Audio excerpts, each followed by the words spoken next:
1, 2, 3, come on!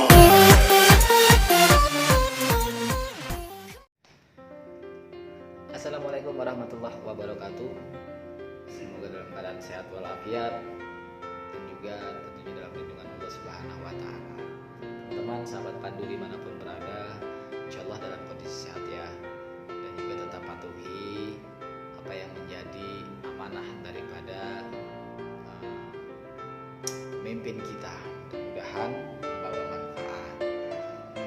Nah, teman-teman, ini sebenarnya saya agak kesal dan agak sedikit kecewa dengan kedua belah pihak, baik pihak pemerintah maupun pihak rakyat, termasuk mungkin saya kali ya. Tapi mudah-mudahan dimulai dari diri kita.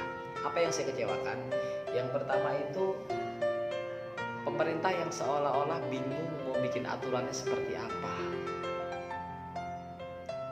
Pemerintah merubah aturan tentang penanganan COVID-19 tentunya melihat respon daripada masyarakat. Saya juga tahu. Tapi pemerintah kadang lupa di dalam menentukan kebijakan. Tentunya harus juga diimbangi dengan solusi daripada kebijakan tersebut. Contoh, alhamdulillah benar Bapak Presiden sudah memberikan sembako. Kemudian Bapak Gubernur juga memberikan bantuan sembako. Tapi yang saya sangat sayangkan di sini adalah pembagian yang tidak merata dan pembagian yang salah sasaran. Karena saya bilang sasaran karena banyak sekali di berita beberapa di antara pemberian tersebut diberikan justru kepada orang-orang yang sebenarnya masih mampu. Sedangkan mereka yang tidak mampu justru tidak dapat. Tapi saya ucapkan terima kasih banyak kepada para masyarakat yang menolak bantuan karena merasa dirinya mampu. Kalau boleh saya usul, bagaimana ketika bisa melibatkan dalam menentukan satu kebijakan ini bisa melibatkan seluruh komponen di masyarakat sehingga kita di masyarakat nggak bingung. Contoh, misalkan bagaimana mensiasati supaya masyarakat bisa menggunakan masker, bagaimana supaya tidak berpergian dan lain-lain. Masyarakat ini punya alasan tersendiri kenapa mereka keluar dari rumah untuk mencari nafkah. Salah satunya adalah karena pendapatan mereka harian. Bagaimana mereka bisa mendapatkan uang sedangkan mereka tetap di dalam rumah. Menunggu bantuan. Tapi kalau lapar nggak bisa ditunggu, bro. Itu saya kecewanya di situ. Yang kedua, ini agak bandel, agak apa ya? Kalau saya bilang nih manusia-manusia yang nggak punya pikiran gitu. Oke lah, mereka yang punya alasan kuat untuk mencari nafkah sehingga mereka harus terpaksa keluar rumah. Ini yang saya bingung, ini orang-orang yang justru punya duit. Mereka berjalan-jalan, mereka ke mall, mereka jalan-jalan menggunakan motor ke sana ke sini kayak mobil sana sini yang sebenarnya tujuan mereka tuh nggak urgen-urgen banget gitu. Mereka keluar rumah dengan alasan buka bersama. Ini kan kalau saya bilang bodoh, bingeblek. Buka puasa bersama, udah dibilang nggak boleh kemana-mana, masih juga buka puasa bersama. Jalan-jalan ke mall, nyari baju alasannya. Sadar diri dong, sadar diri. Banyak sekali saudara kita yang buat makan aja susah, ente lagi pakai jalan-jalan ke mall. Punya duit, gak usah diumbar-umbar. Gua mau dapat THR, gua mau dapat ini, telek.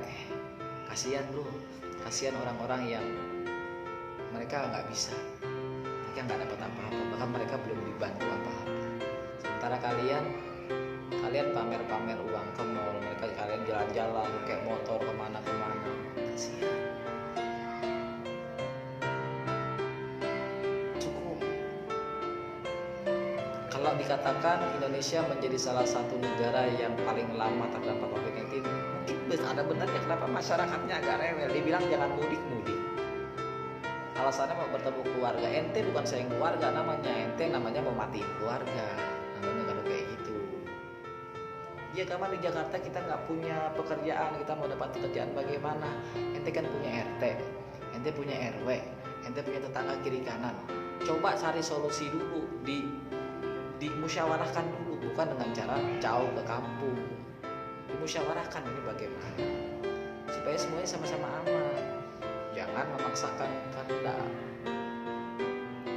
Mari, melalui video ini saya mengajak kepada seluruh komponen masyarakat untuk tetap stay at home, biar kelar semuanya. Kasihan tim tenaga medis. Kalau mereka itu sudah menyerah, lantas bagaimana? Nah teman-teman, perhatikan sekali lagi, tim medis bukan merupakan garda terdepan dalam penanganan COVID-19. Ingat, tim medis bukan garda terdepan. Mereka ini, para tim medis, merupakan orang-orang yang sudah di barisan akhir. Lu udah kena, lu udah terkontaminasi dengan virus ini. Sini gua tangani. Jadi itu udah terakhir. Sebenarnya siapa sih yang garda terdepan? Yang garda terdepan dalam proses pencegahan COVID-19 itu adalah diri kita sendiri. Diri kita.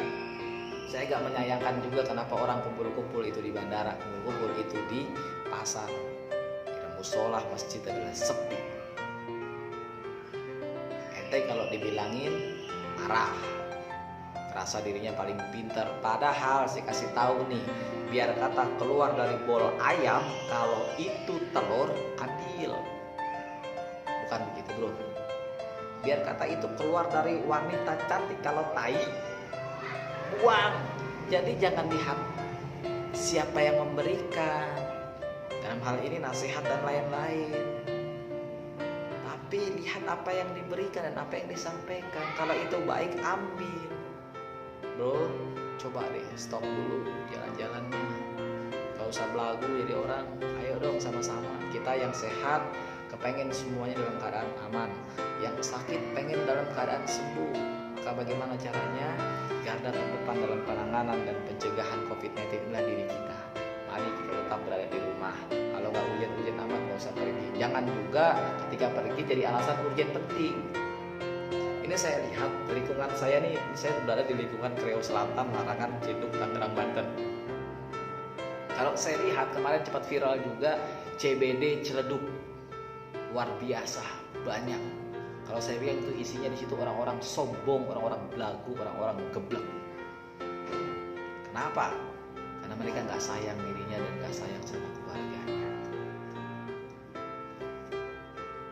Saya lihat nih kalau saya keluar suka mantau. Mantaunya saya bukan mantau kemana-mana, tapi sekedar memantau dan tetap jaga jarak. Itu macetnya luar biasa, jalur Ciledug. Ini mau bagaimana? Mau kapan kita kelar kayak gini bro? Ayo sama-sama. Walaupun terpaksa keluar rumah dengan menggunakan masker, jangan bersentuhan, menggunakan sarung tangan, biar cepat kelar bro. Emang ente nggak pengen kerja seperti biasa dapat uang? Emang ente nggak pengen meninggalkan keluarga dalam keadaan yang aman, yang nyaman, nggak was-was? Kalau begini kan semuanya juga panik. Sekarang nggak usah ngelihat lagi dari siapa. Kalau nasihat itu baik, cakep, turutin.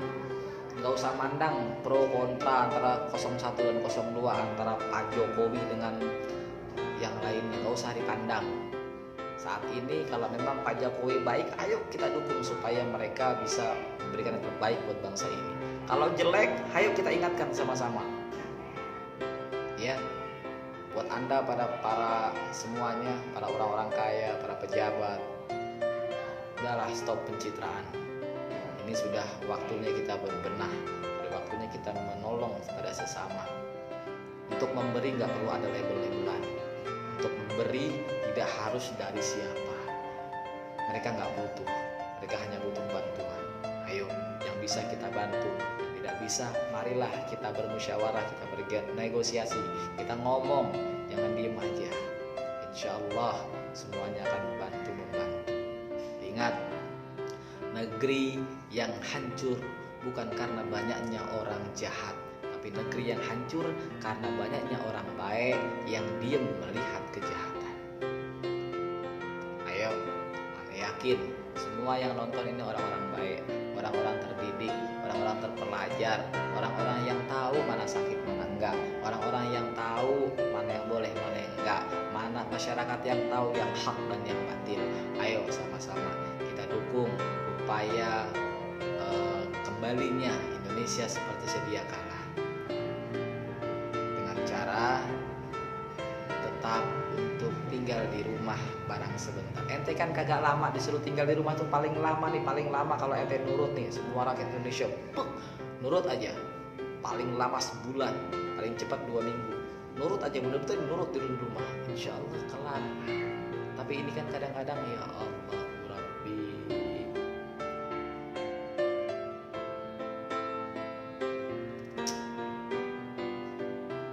tolong mari kita jaga keutuhan diri kita dan keluarga kita.